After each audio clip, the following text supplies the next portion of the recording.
I arrived early on my first day at Blackwood Academy, a crumbling relic of a school that stood like a sentinel against the gray morning sky. Its towering brick facade was scarred, layers of peeling paint barely concealing stains from decades of neglect, marks that no amount of scrubbing could erase. The air carried a faint rot, mingling with the damp chill of autumn. My classroom, room 302, waited at the end of a long, shadowed corridor, just beyond a stairwell that groaned underfoot. A tarnished brass plaque by the door read, "Room 302, its edges blackened with age." Inside, the stench hit me. Dust, chalk, and something sour embedded in floorboards warped by time. Rows of ancient desks, etched with the initials of forgotten students, stood like silent witnesses. The silence was wrong. Heavy, alive, pressing against my skin. I told myself it was nerves. First days were always strange, especially in a place like Blackwood, whispered to harbor its own dark myths. But I needed this job. Months of unemployment had left me desperate, and work was work. Then I saw it. An envelope, stark white, centered on my desk like an offering. No name, just red carefully scrawled in jagged black ink, the letters curling like tendrils. It was addressed to Mr. Ellis. Someone knew I'd be here. My hand shook as I tore it open, pulling out a single sheet of yellowed paper. The words stared back. Rules. For room 302. Keep the children apart. They must sit one desk away from each other, always. If a child stares at you for too long, break eye contact, act like you don't see them. When scratching comes from beneath the floor, pretend it isn't there. Never look at the clock between 2:11 and 2:13 p.m. If a child offers a gift, refuse it gently. Insist they keep it. Ignore any child who knocks after the bell rings. If a child stands in the corner facing the wall, do not approach. They will leave when ready. At 3:15, when the bell sounds, leave immediately. Do not stay. Not even to tidy. The list sent ice through my veins. I read it twice, each rule sinking deeper, but I forced a laugh. A prank, no doubt. A twisted welcome for the new teacher. Schools loved hazing the rookie. I folded the paper, slipping it into my bag, half expecting to pull it out later for a chuckle. But the unease lingered, sharp and stubborn. The door creaked open, slow and deliberate. An older woman stepped in, her face severe, glasses dangling low on her nose.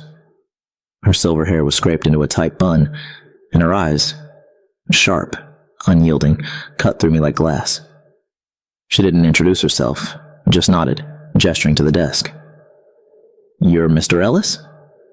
Her voice was low, gravelly, like she'd swallowed the dust of this place. "Yes," I said, forcing cheer. "Got here early to settle in, you know." "Good." Her gaze didn't waver. "Stick to the rules, they're not a game." She turned and left, the door clicking shut with a sound that echoed like a coffin lid. I wanted to call after her, to laugh it off. Nice one. But her stare had rooted me, heavy with unspoken truths. It clung to me, a shadow I couldn't shake. I busied myself arranging the room, ignoring the way the silence seemed to hum. When the bell screamed, a shrill, jarring sound, I sat at my desk, pretending to be at ease. Students drifted in, their footsteps soft, deliberate. They looked normal enough, pale, maybe, with eyes too wide, too still, but I told myself it was nothing. Kids were shy around new teachers. Yet I noticed something chilling. They never sat together. Each claimed a desk, one seat apart, as if the first rule was carved into their bones. I hadn't needed to say a word. Halfway through roll call, I felt it. A stare, heavy as a hand on my shoulder. I looked up, meeting the eyes of a girl by the window. Her face was blank, her gaze unrelenting, wide, unblinking, like a predator sizing me up. Rule 2 flashed in my mind. My throat tightened, but I dropped my eyes to the attendance sheet, gripping my pencil until my knuckles whitened. Her stare burned, a weight I could feel, but I refused to look, rereading names until the pressure eased.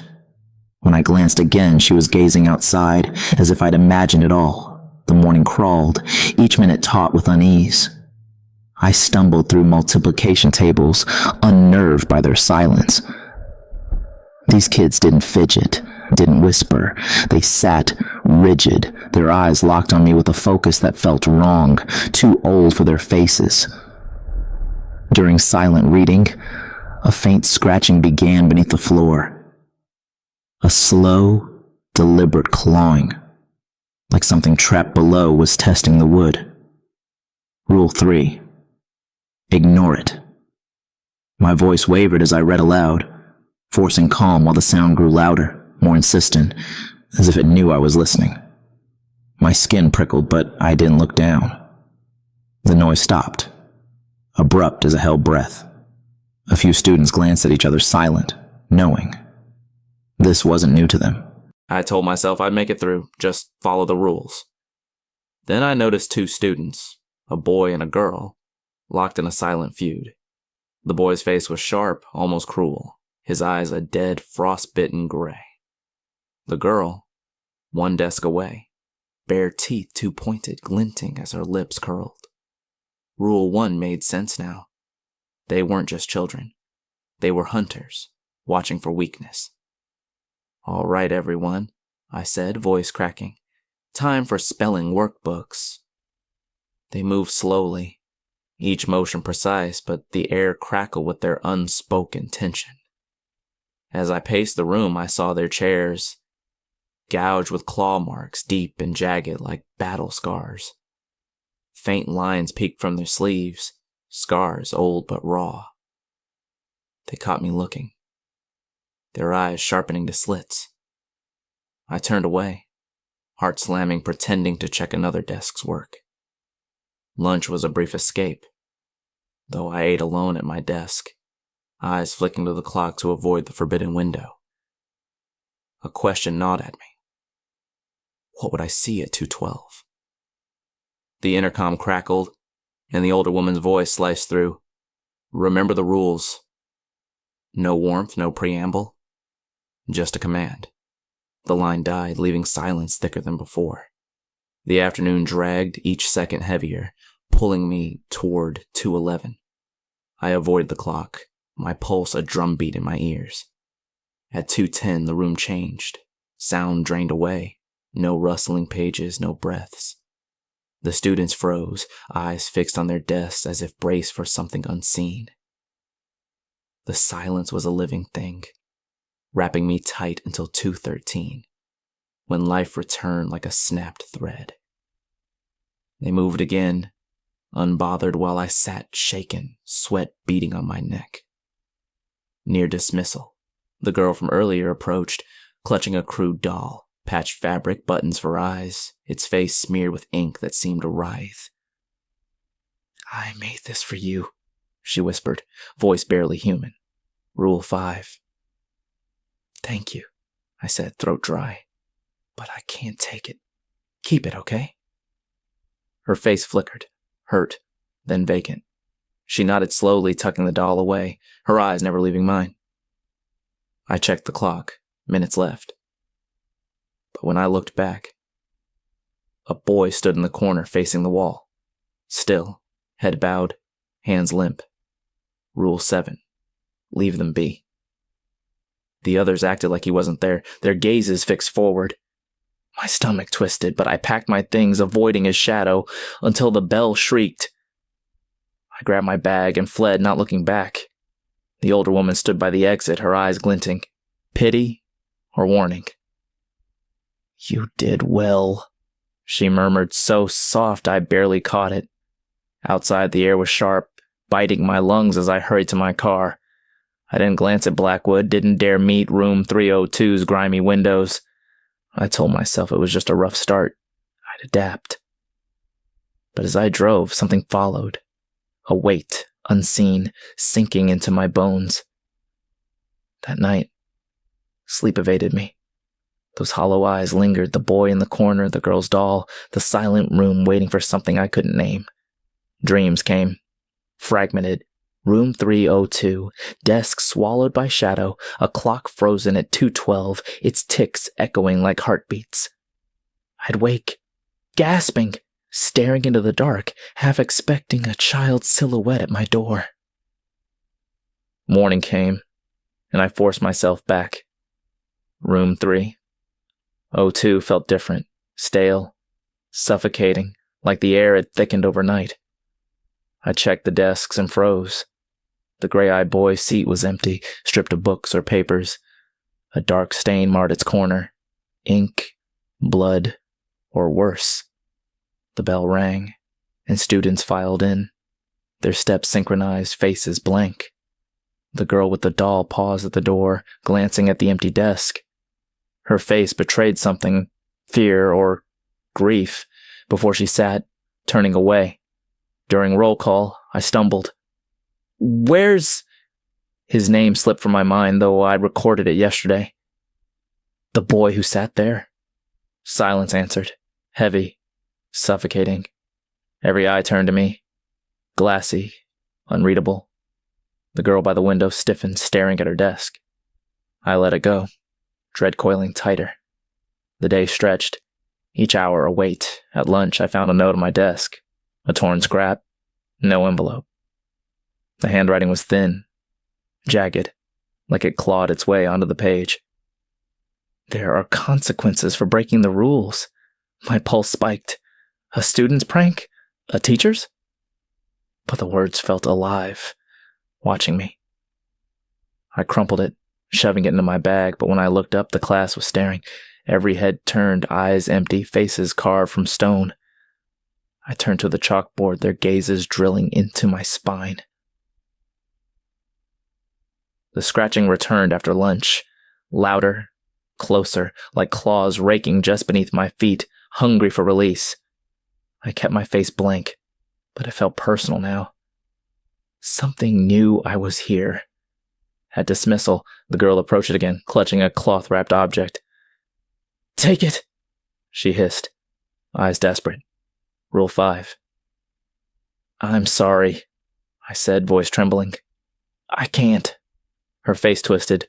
Rage, then nothing. I tried to warn you, she muttered, joining the others as they left, their steps a silent march. Packing up? I felt it.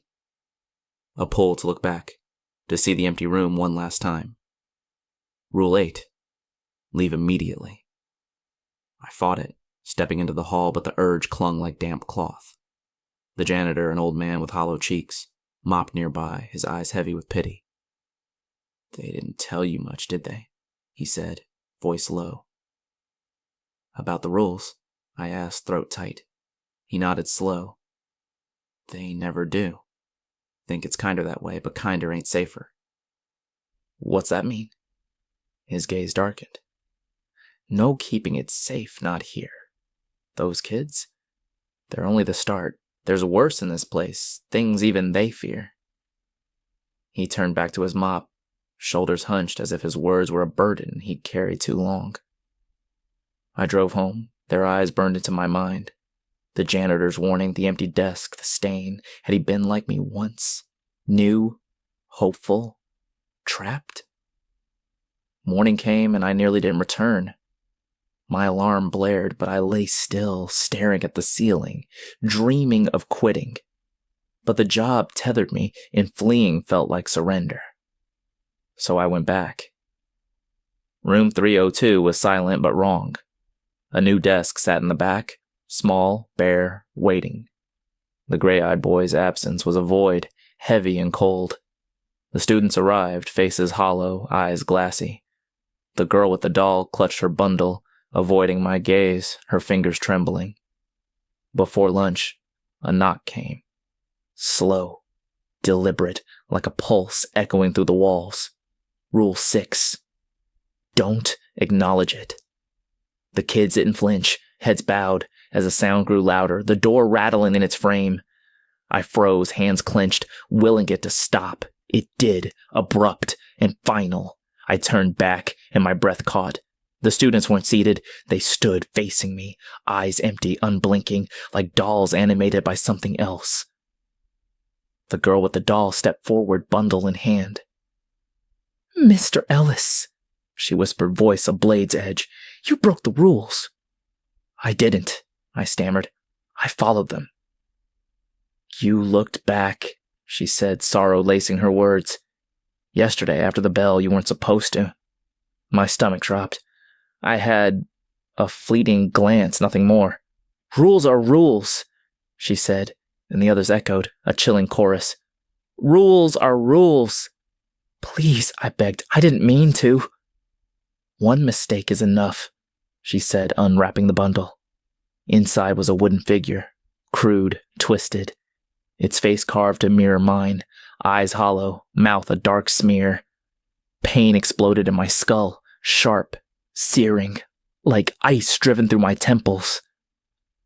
I clutched my head, vision swimming, thoughts fraying like torn thread. Their voices merged, relentless. One mistake is enough. I tried to scream, but my throat locked, my voice stolen. The room tightened, walls closing, their eyes a weight I couldn't bear. Then it stopped. I collapsed, gasping, the floor cold against my palms. The girl knelt close, her breath cold on my face. "You belong here now," she said, soft, final. I tried to protest, but my body was numb, tethered by the doll's pull, its gaze sinking into my soul. The bell rang, but they didn't move. Watching, waiting. Their eyes sharper now, studying me. Slowly they filed out, steps synchronized, faces blank. The girl paused at the door, looking back. "See you tomorrow, Mr. Ellis. We'll try to be kind." I staggered to my feet, the room spinning, the doll's presence a chain I couldn't break. I'd left something behind, or it had claimed me, pulling me into Blackwood's heart. I stood staring at the empty desks, the faint scratches on the floor glinting like veins in the dim light. The room looked ordinary, but I knew better. Months have passed, years maybe. Time dissolves here. Each day blends into the next. I return, follow the rules, teach lessons to faces that never change. The doll sits on my desk, its warped face watching, head twisted at an unnatural angle. Its pull is constant. A leash on my soul. The rules are my pulse now. I avoid the clock at 2:11, ignore the scratching below, the knocks that shake the door, their stares that pierce. I've learned about the kids. Some are nightmares, eyes glinting with malice, but most are just here, bound like me. They listen, learn, their focus unnerving. Once, they marked my birthday with a cake. Strawberry, sweet with a bitter edge, like memories I can't place. I ate it, their eyes on me, and felt Blackwood tighten its grip. Dream of leaving, of summers free from this place. But each morning I wake, knowing I'm tethered to room 302, a fixture, a ghost in its walls. The rules hold me. The doll binds me. And no matter how I plead, I know I can never escape.